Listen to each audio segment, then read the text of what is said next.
Damage. Seoul Dynasty as a team only has 2,700, so really doing a ton of work. The dive's on here, but Guido can only give that transcendence to players that are mostly on the low ground. If you're at a line of sight, of course, of that transcendence, you don't benefit from it. However, nice self-destructing by Zumba. It does account for Bunny, but Munchkin's fallen to Jake now. Seoul Dynasty maybe lacking on the damage core, but now they have to get it done with just tanks and healers. And it looks like so far so good. Cormat dealt with Gambler, but now he's going to be swarmed by the rest of the Seoul Dynasty. And they have managed to break their way through. He may have tried to get that DMAC on the Zumba, it didn't come through though. The dominoes have fallen quite well for Seoul now. Yeah. No transcendence available. Linksa, he gets a shuriken on Wakid's now going to finish the job. Drops in, Putty, he's taken down, and that's 3 for Wakid. Easy jump in, and Cormat now has to scuttle away. But it looks like Houston might be in a bit of trouble here. Going to be moving, dropping down below the point. Coolmat's going to try and push his way out on Linksa. Very low, forced to recall there. You can see him just getting pinned up against the wall. 2 ticks, Bunny on one side, Coolmat on the other. So Bunny can't even jump and help the point right now. If he tries to Guardian Angel across, it'd be very risky. He gives Raucus a brief period of healing, but now the green walls come out. Will it be enough to save the Outlaws here? Oh no, the pulse bomb drop waiting for Jake. It's not the kind of way you want to come out of hibernation, Matt, but sometimes that's life, the natural order of things, as they say. Munchkin there with another one. Okay. Let's see how that tire went down.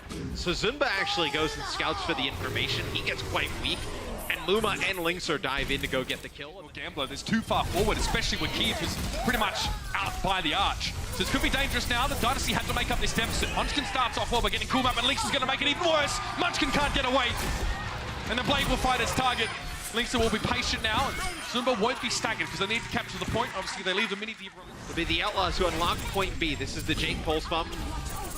And then he actually landed, I believe, on the JjoNak as he fortified, so he actually lived through it. So they're going to be lacking healing severely. And this is something that you can compound if you solo Wakid. It's a 2-for-1 special.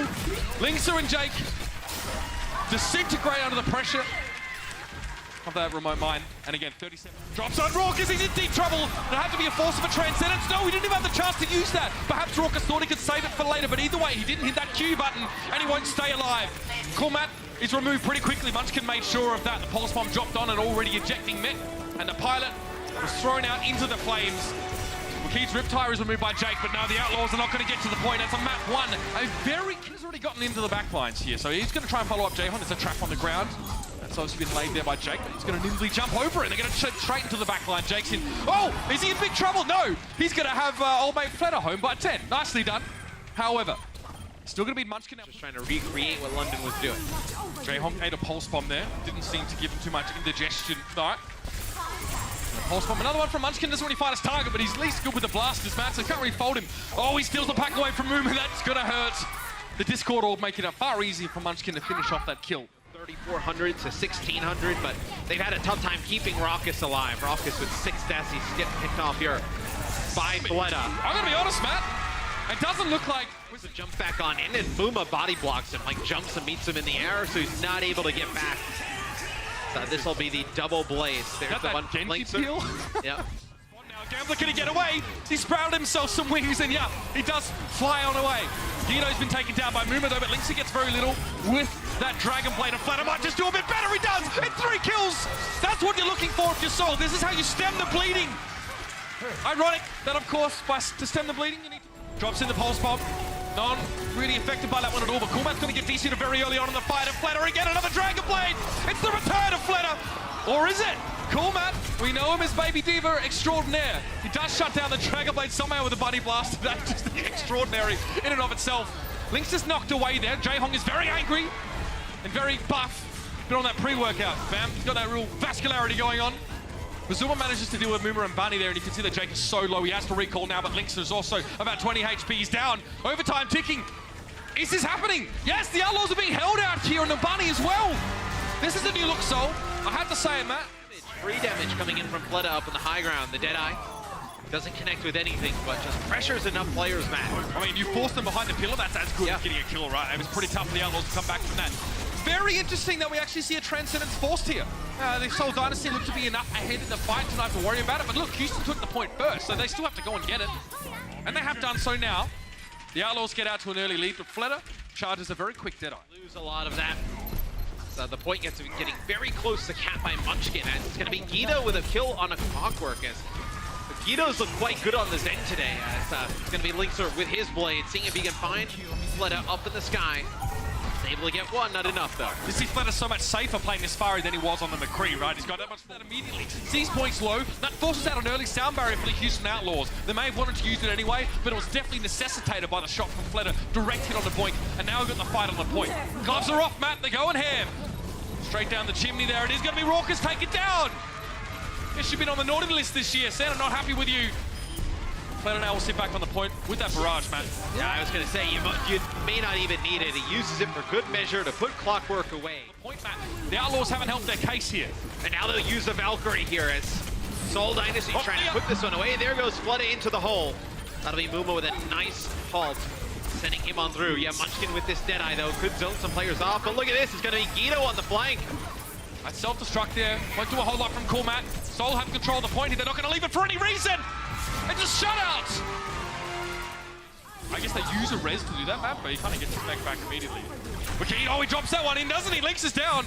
Now, Bunny going for the resurrect. That's super risky. He gets it, though, and then is punished after. Wakid was ready to line that one up.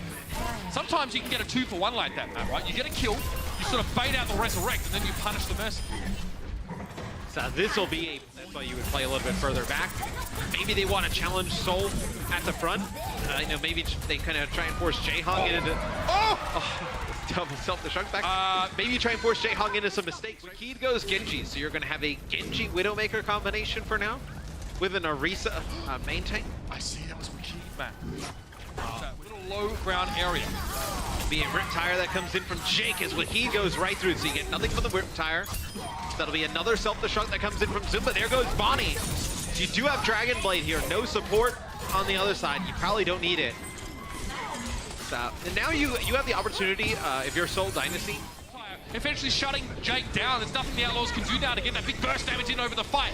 But Mumu and Raucous are getting involved. Munchkin has free reign in the backside. Carte blanche for a Widowmaker is never a good sign. Wakid, though, takes a shot to the back of the head while staying hidden. Lynx is able to do enough damage to stop Seoul in their tracks.